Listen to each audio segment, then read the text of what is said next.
Right, so I want to solder this wire to there, yeah?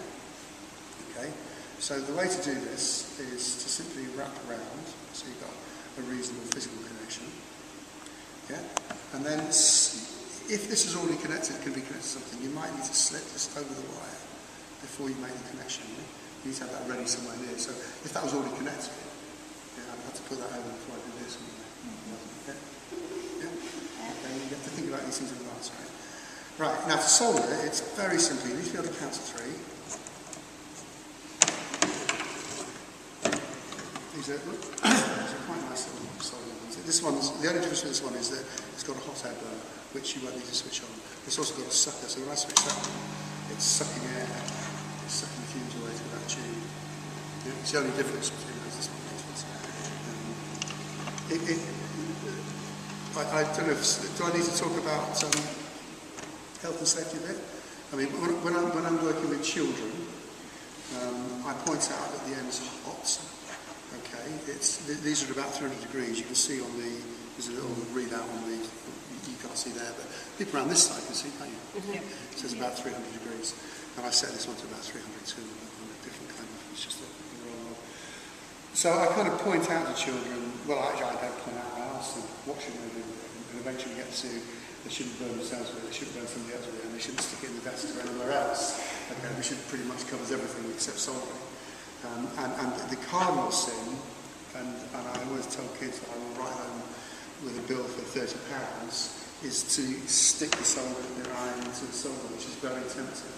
And it melts it beautifully, but it wrecks it kind of 30 quid on the solder. I just tell kids, well, that's fine, send the bill over for it, so I get you one. You can have it, it's yours. It's a useless piece of scrap metal, as far as I'm concerned.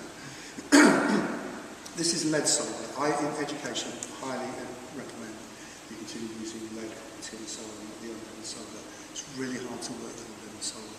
These are highest temperature, everything's more complicated.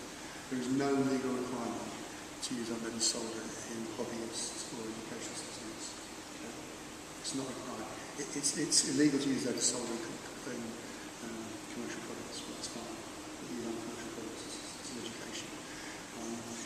The lead does rub off on your fingers. You won't absorb it through the skin. Lead's a problem when you ingest it. Okay, so I suggest to kids it's very wise not to suck on the end of this.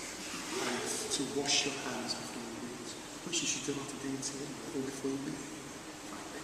But I mean, particularly after D&T, particularly when you use lead solder. So those are the kind of two hard takeaways. One is because you set the lead, which is minimal, particularly for kids who are it's a bigger risk for you if you're teaching electrical tools.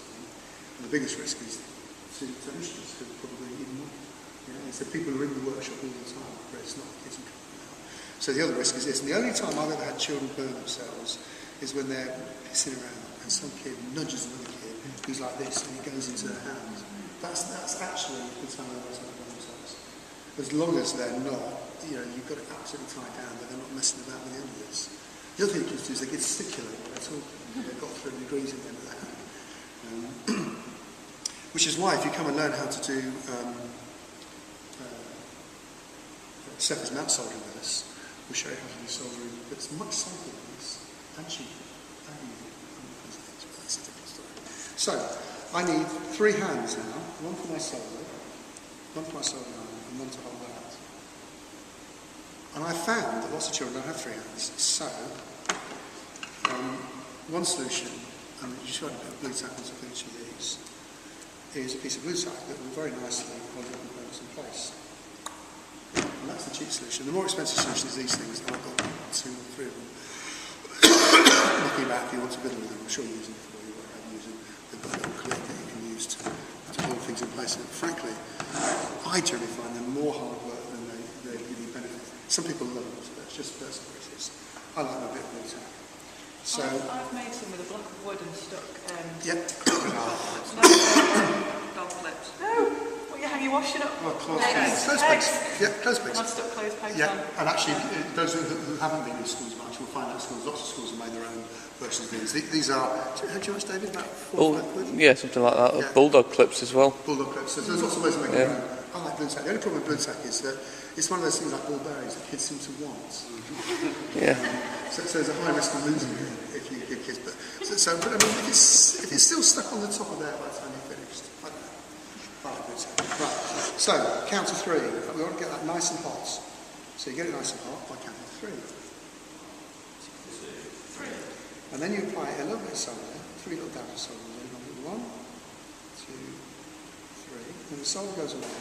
When you count to 3 again, it flows around the waist. That's 1, 2, 3. We've done that. And that's a perfect solder joint. And the bit that kids get wrong is that they either take this away while the solder's still there, and the solder gets stuck on. That's a minor problem. More often than not, they take that way and that way at the same time, and often you get a weak joint because you haven't just let the solder flow around perfectly. But that is all you need to do for soldering. That is now.